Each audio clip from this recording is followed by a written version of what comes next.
Je pátek 25. ledna 1974.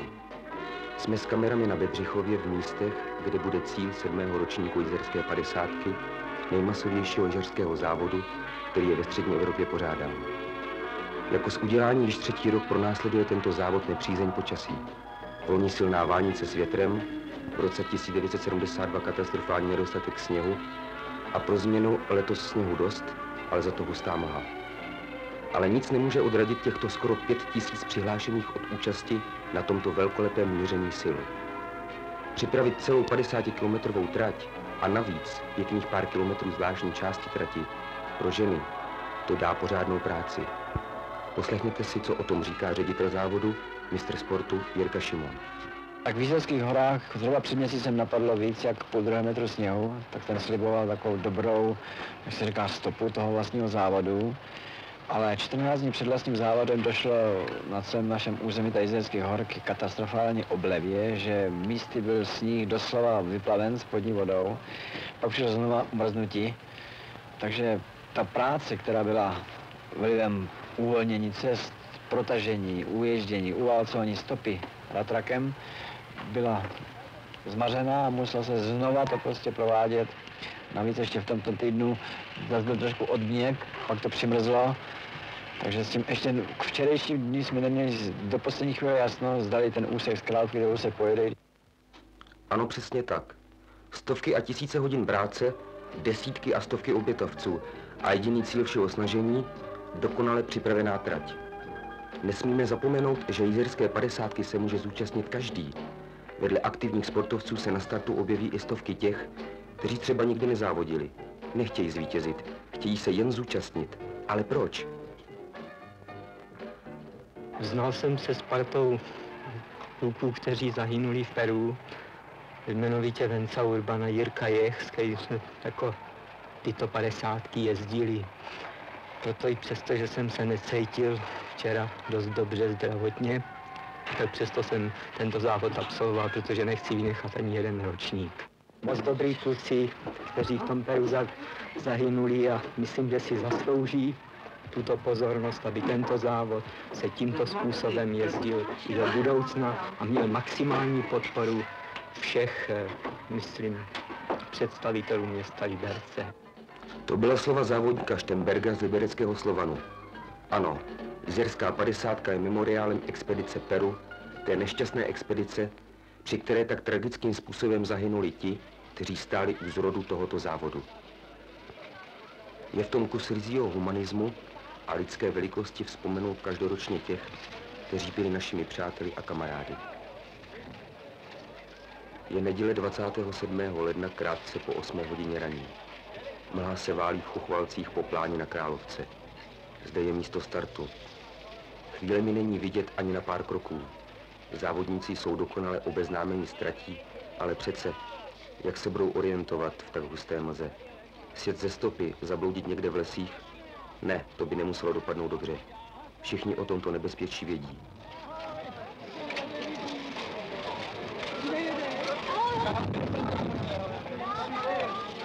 Podle čísla, podle těch cedulí.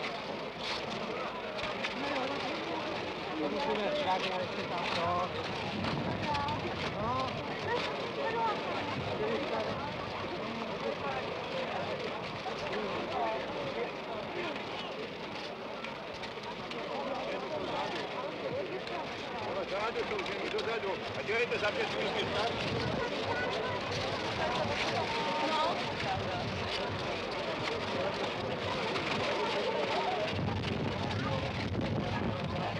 Vteřin.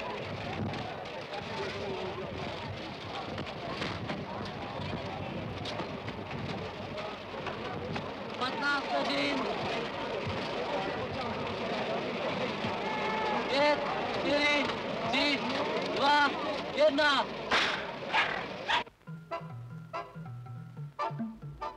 Téměř 4000 mužů vyrazilo na trať. Dovedete si představit, co by se asi stalo dostat se mezi ně? Jeden z novinářů trefně poznamenal, že mu to připadá jako hejno kobylek. Nebyl daleko od pravdy. Co stojí v cestě, musí být touto lavinou smeteno.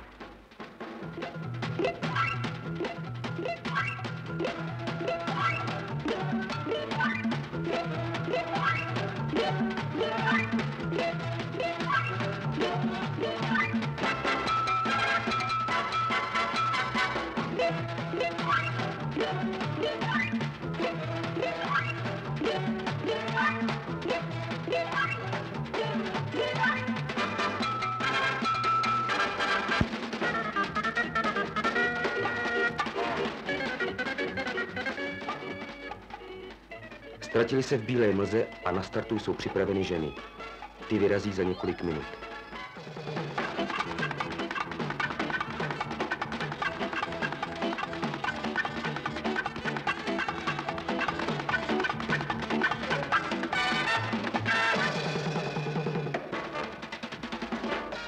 První těžké místo. Prudký sjezd od Královky dolů a ostře zahnout doprava. Směr Šámalova louka. Na silnici to závodníci rozpálili a teď mají co dělat, aby bez vybourání zvládli ošemetnou zatáčku. V těchto místech se inkasovaly první modřiny a pořádné.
Odstartovaly ženy. Honem se jim odklidit z cesty, smetou každého na lyžaře. Nepoběží 50 kilometrů, ale stejně jako v minulých ročnících jen 30. Spolu s nimi jedou tuto trať i ti, kteří si netroufali na celou 50, ale přesto se chtěli zúčastnit.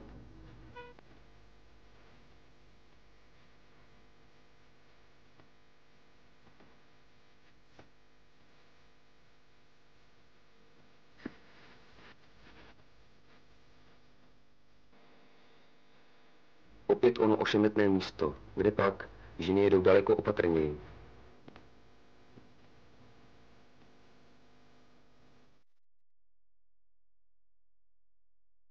Ale opatrnost, neopatrnost, váleli se v těchto místech stejně jako jejich kolegové.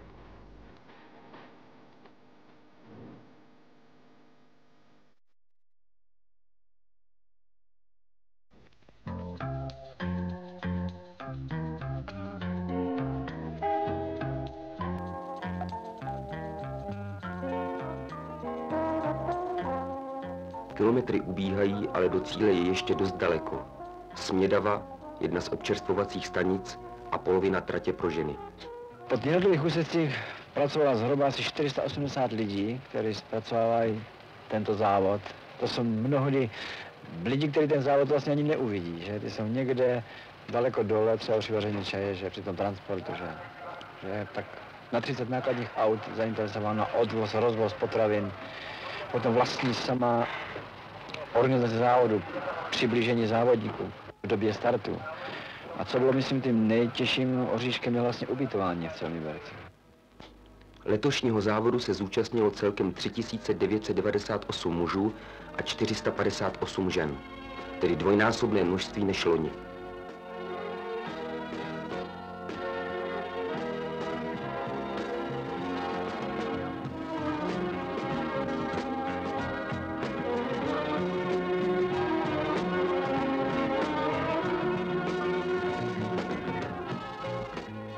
Cíl. Z trati přišlo hlášení, že první je československá závodnice Eva Novotná. Vydrží do cíle se svým náskokem před německou závodnicí Mozerovou?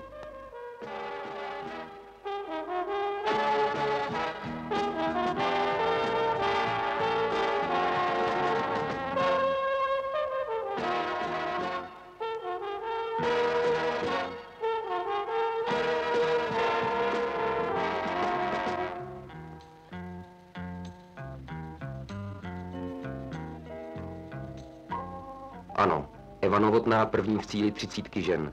Její čas 2 hodiny 19 minut 45 vteřin. Jaká byla trať? Dobrá.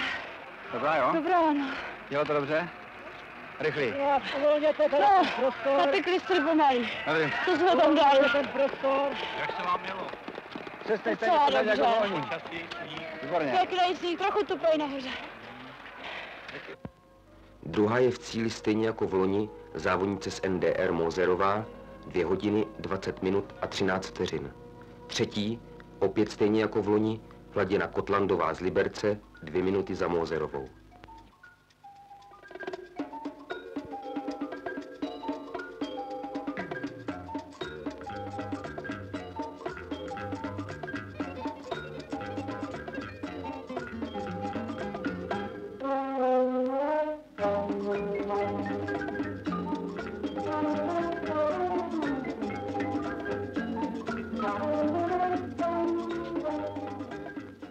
Občerstvení na občerstvovacích stanicích všude organizace klapala velmi dobře, nikdo nemusel nikde se zdržovat a je, myslím, po tyto stránce o závodníky dobře postaráno.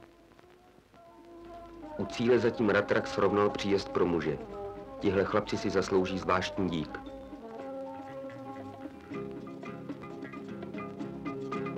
Pozor, první muž. Princ ze Slávie Praha Vysoké školy, 3 hodiny, 34 minut a 55 vteřin. Na otázky, jak se mu jelo, odpovídal podobně jako Eva Novotná. Bylo to prima. Druhé místo obsadil Zakouřil z Jičína, časem jen o minutu horším. Pakže číslo 13 je číslem nešťastným. A o minutu později se v cíli objevil Kavan z lokomotivy Trutnov.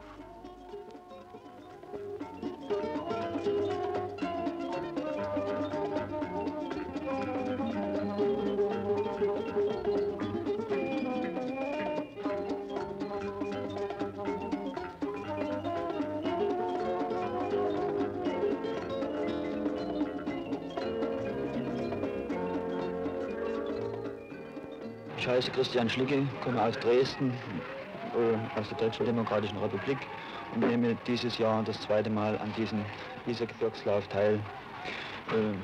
Mich hat im vergangenen Jahr bewogen, daran teilzunehmen, weil unter den Verunglückten in Peru ein ehemaliger guter Bergkamerad. Závodníků z NDR bylo na tomto ročníku přes 1200. A stejně jako Jan Šníke z Drážďan mluvili všichni. Chválí výbornou organizaci závodu, dokonalou upravenou trať a ta mlha, s tou se nedalo nic dělat, jen si na ní zvyknout. Zkrátka, pořadatelé mohou být spokojení, zaslouží si nejvyššího uznání.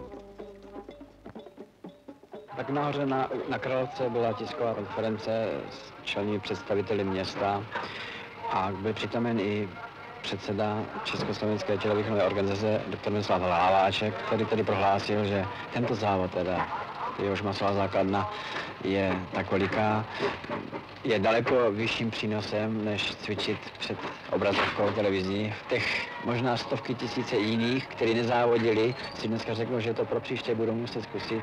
Jako ty, který jsme viděli dnes, který skutečně dojeli třeba s tím posledním, aby si to zkusili a uvěřili prostě fakticky ty svoje síly a zkušenosti z toho závodu.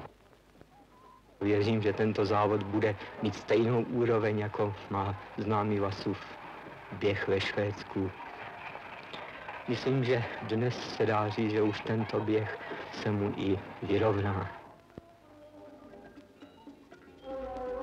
Je v tom kus ryzího humanismu a lidské velikosti vzpomenout tímto způsobem těch, kteří byli našimi přáteli a kamarády.